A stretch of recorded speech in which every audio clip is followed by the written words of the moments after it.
Welcome to this video on successive transformations involving matrices. So by this point we've gone through all of the transformations that we need to know, and this point now is what happens when we need to combine them. So find a single matrix that describes, two transformations, for example, or having a single matrix and then working out what's going to happen with that when it might be a rotation and a reflection or an enlargement and so on. So that's what we're going to look at today. Now, it's quite important to understand the order in which you are doing the transformations and how you go about multiplying. So if I've got two matrices, P and Q, the matrix PQ means that it is transformation Q followed by transformation P. Okay, so just let that sink in a second. Transformation Q followed by transformation P. So say Q is a rotation and P is a reflection. So the transformation of the rotation then followed by the reflection is the reflection multiplied by the rotation, for example. Okay, so the order in which you do them is then the reverse order of what you multiply. Now let's have a look at that in a bit more context. So here we have find the 2 by 2 matrix that represents a rotation 90 degrees anti-clockwise about the origin, followed by a reflection in the line y equals x. So first let's look at the rotation. So that is cos theta sine minus sine theta sine theta. Let me write it down.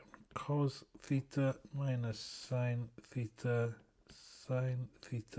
cos theta. Now cos theta is 0 and sine theta is 1.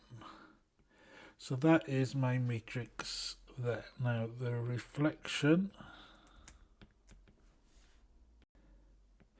is 0 and 0, and it's minus 1 in both of these.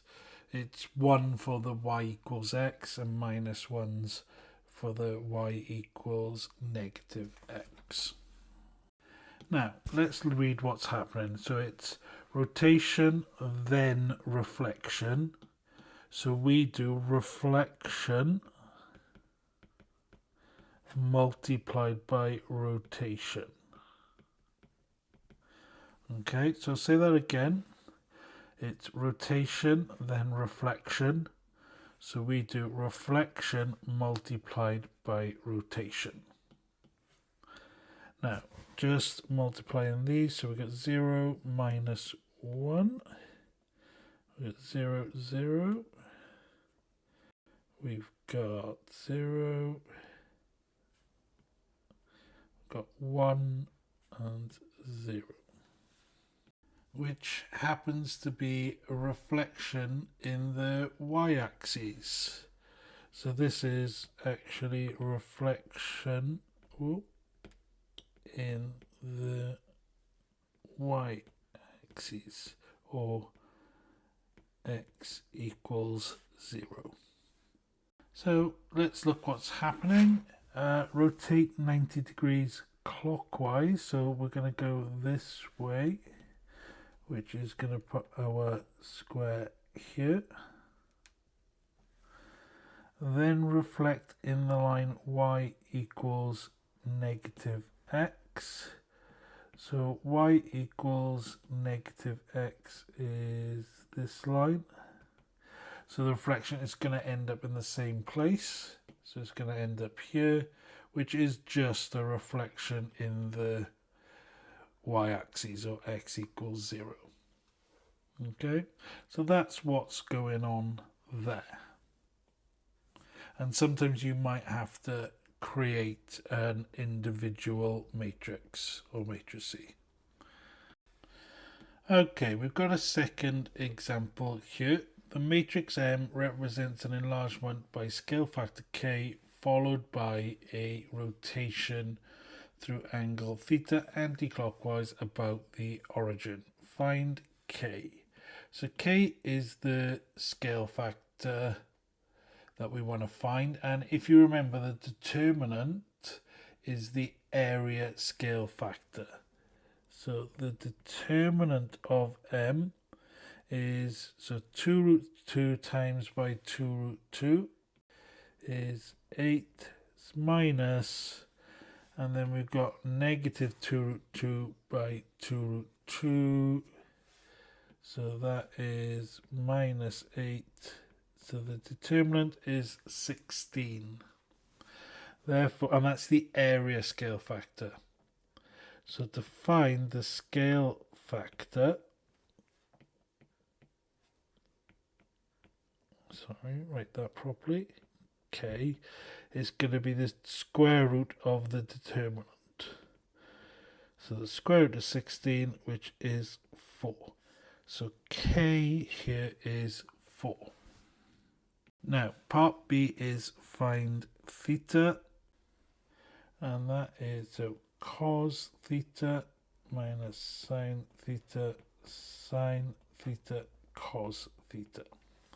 Now, this is an enlargement followed by a rotation. So this is the rotation and the enlargement. Now, if you think about it, 1, 0, 0, 1 keeps everything exactly the same. Turning these into 4s will enlarge it by a scale factor of 4, just like we looked at in the last video. So if I multiply these together, I'm going to get 4 cos theta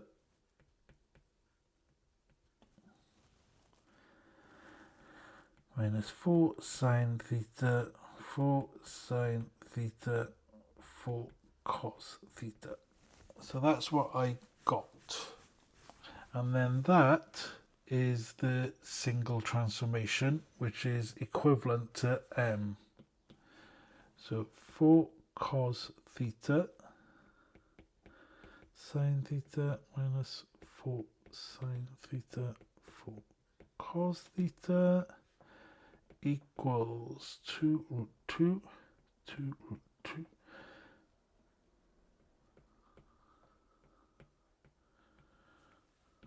So now let's compare. So 4 cos theta equals 2 root 2.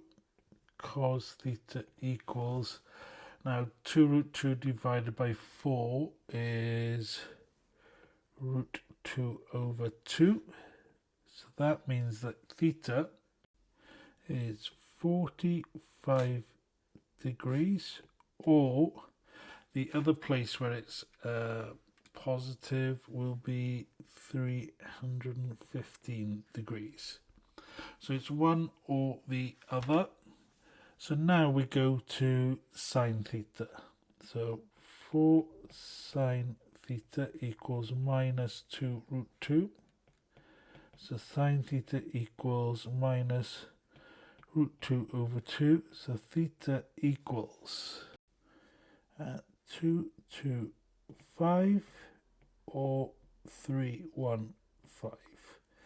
Now clearly this is the same for both. So theta equals 315. Remember, you can also do this by looking at the signs where cos is positive and sine is negative. So, you know, if I just briefly bring up the cost diagram, cos is positive here and here. Sine is negative, I'll do this bit in purple, here and here. And the only place they both overlap is here. So my angle is between 270 and 360, which is that one. Okay, but in the exam you need to show why you chose the angle. So either, this is the most common way to show it, so you can say that therefore this is the right angle, or you could use cast, but make sure you show it, not just kind of do it in your head and therefore pick the angle. Okay, because you have to demonstrate that you know what you're doing, and you can't demonstrate that when it's in your head. You have to write it down on paper. Okay, so that's just a brief introduction to successive transformations. I'll give you a few questions to try.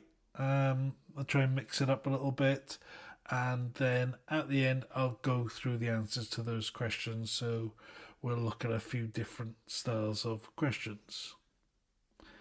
At this point, just before we do go on to those questions, if you are new to the channel, or you've been here a while but still haven't subscribed, please hit that subscribe button now.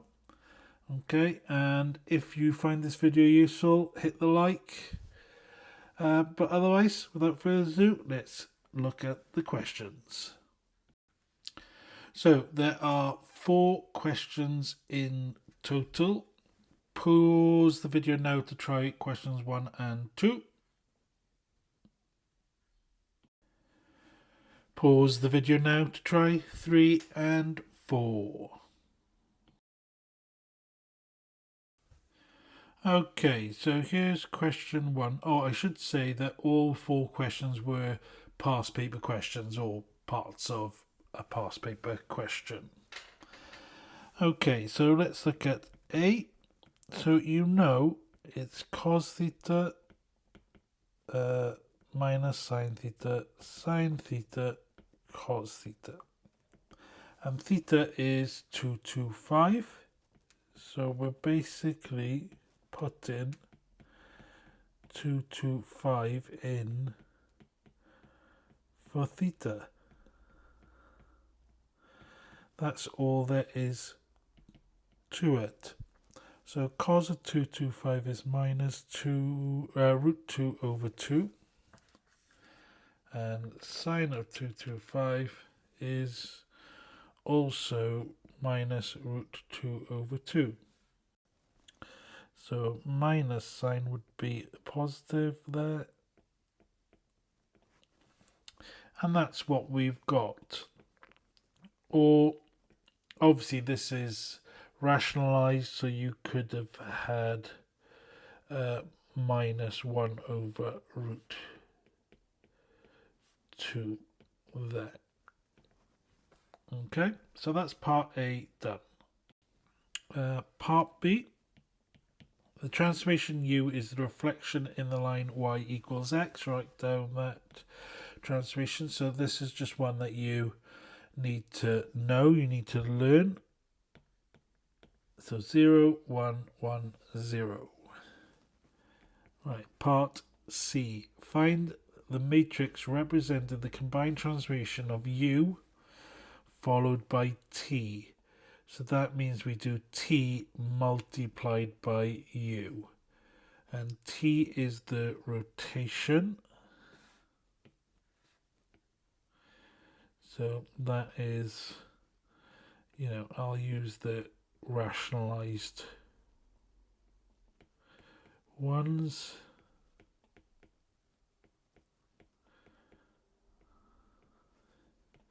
And that's going to be multiplied by 0, 1, 1, 0. So multiplying these, we're multiplying these two and then these two. So the minus root 2 over 2 times by 0 goes to 0, and then root 2 over 2. So this is going to be, this one's going to be positive root 2 over 2. And then negative root 2 times root, so this is going to be negative root 2 over 2. Negative root 2 over 2. a negative root 2 over 2. And that is it. Let's get on to question 2. So triangle T is transformed using matrix B and then matrix A. So it's B then A, which means it's A multiplied by B.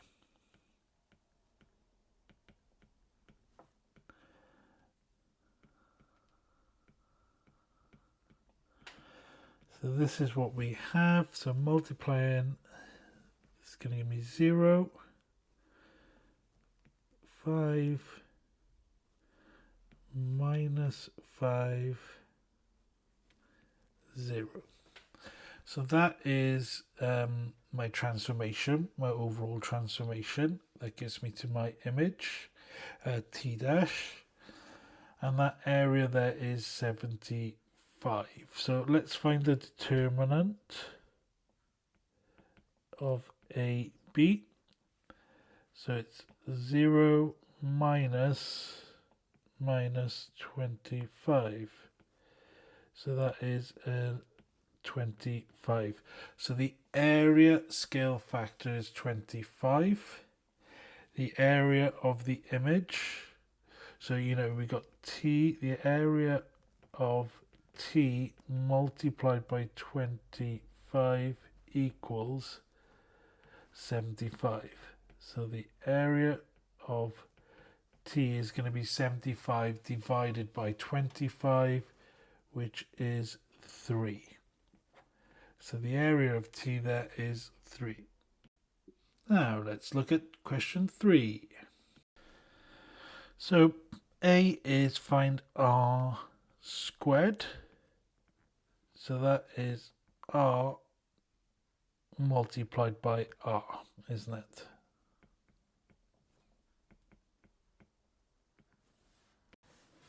Which looks like this. Now multiplying them, 1 over root 2 times 1 over root 2 is going to give me a half. Minus 1 over root 2 times 1 over root 2 is minus a half. So a half minus a half is 0. So minus a half and, minus a half. So minus 1. A half plus a half, 1, minus a half, plus a half, 0. Then part B, describe the geometric transformation represented by R squared. It is a rotation, 90 degrees, anti-clockwise about the origin, which is 0, 0. Okay, you can also, look at it geometrically. We start off with these two here. And then where do they go? Well, 0, 1, 0, which is this one goes to 0, 1. So this one goes here. And 0, 1 goes to minus 1, which is here. So you can see that it's a rotation. Okay. But, obviously we don't need to worry about it geometrically. You just should recognize the matrices really by now. Hence, describe the geometric transformation represented by R. Well, if R squared is a rotation 90 degrees, R must be 45 degrees. So we do 45 degrees and then 45 degrees, don't we? So rotation 45 degrees anti-clockwise about 0, 0. And then dr to the power 8. So r to the power 8 will be 8 times 45 degrees, or 4 times 90 degrees, which is 360 degrees. So it's a full rotation. So R8 is equal to the identity matrix, or equal to 1001. And there we have it. Question 3 complete. And let's get on to the final question, question 4. So the matrix M represents an enlargement, scale factor K, followed by a rotation. Okay, now we need to find K. So first of all, we want the determinant of M, don't we?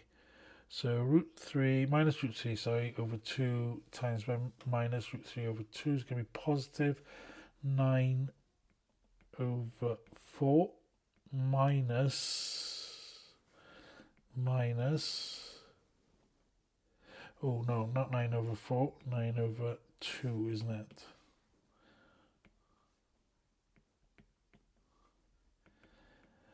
So 9 over 2 plus 9 over 2 is 9.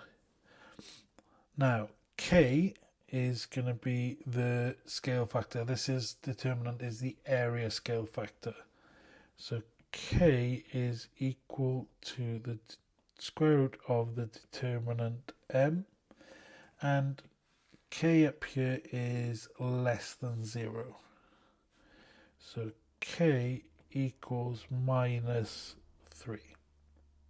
Okay, you could put plus or minus 3, and then you could put K equals negative 3, like that if you so wish. Now, B is find the value of theta.